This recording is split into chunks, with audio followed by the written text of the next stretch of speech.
ချက်နဲ့ရဲ့ပြည်သက်များအားလုံးမင်္ဂလာပါလို့နှုတ်ခွန်းဆက်သပါရရှင်ဒီနေ့မှာတော့ဆရာမကယောဂကြီးတွေထဲမှာတစ်ခုအပါဝင်ဖြစ်တဲ့ကြောက်ကက်ယောဂနဲ့ပတ်သက်ပြီးတော့ဘယ်လိုလူမျိုးတွေမှာကြောက်ကက်ယောဂဖြစ်တတ်တယ်လဲဆိုတာနဲ့ကြောက်ကက်ယောဂဖြစ်လာပြီဆိုရင်ယောဂတတ်တာပြောက်ကင်းမှုမြန်ဆန်စေဖို့အတွက်ရှောင်ကျဉ်လိုက်နာတဲ့အချက်လေးတွေကိုမျှဝေပေးသွားမှာဖြစ်ပါတယ်ရှင်ဆရာမကတော့တော်ဝင်မမပါတိုင်းစီပညာရှင်တယောက်ဖြစ်ပါတယ်ရှင်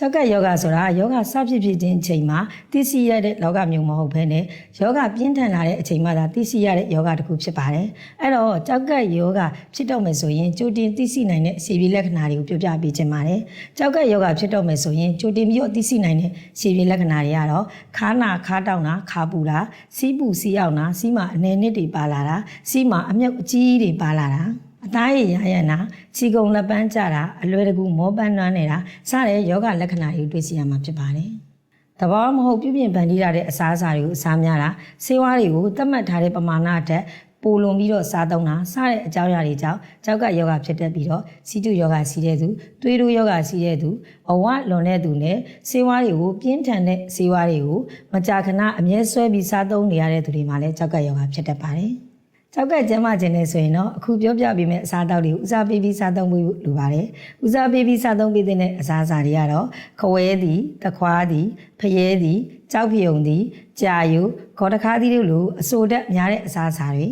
မုံလာဥနီမုံလာဥဖြူမြင်းခွာရွက်ဖားပေါင်ရွက်နဲ့ကြက်သွန်နီအစိမ်းတွေကိုလည်းဦးစားပေးပြီးစားသုံးပေးဖို့လိုပါတယ်။ကြောက်ကကျန်းမာခြင်းနဲ့ကြောက်ကယောဂမှာကင်းဝေးခြင်းနဲ့ဆိုရင်တော့အခုပြောပြပေးမယ့်အစားအစာတွေရှောင်ကျဉ်ပေးဖို့လိုပါတယ်။ရှောင်ကျဉ်ပေးတဲ့အစားအစာတွေကတော့အခိုးနဲ့ဆူချပြင်းထန်တဲ့အစားအစာတွေကြေကျက်ခဲတဲ့အစားအစာတွေတဘာဝမဟုတ်ပြုပြင်ဖန်တီးထားတဲ့အစားအစာတွေနဲ့ရေခဲရည်နဲ့ရေခဲစိမ်ထားတဲ့အစားအစာတွေတော့ရှောင်ကျဉ်ပေးဖို့လိုပါမယ်ရှင်။ကြောက်ကက်ဆိုတာခန္ဓာကိုယ်ရဲ့အရေးကြီးဆုံးအင်္ဂါအစိတ်ပိုင်းဖြစ်လို့ကိုယ်မှာကြောက်ကက်ယောဂဖြစ်လာပြီဆိုလို့ရှိရင်နီးစပ်ရာဆေးနည်းတွေနဲ့အသုံးပြုမနေဘဲနဲ့သက်ဆိုင်ရာဆေးပညာရှင်တွေနဲ့သာတွဲဆုံဆွေးနွေးပြီးတော့ကုသမှုခံယူပေးဖို့ကြံပြုပေးကြပါတယ်ရှင်။ဗန်းချက်နဲ့ရဲ့ပြည်သက်များအားလုံးပဲယောဂဗျာတွေကင်းဝေးပြီးတော့တာယာပျော်ရွှင်တဲ့နေ့တွေကိုပိုင်ဆိုင်နိုင်ကြပါသည်ရှင်။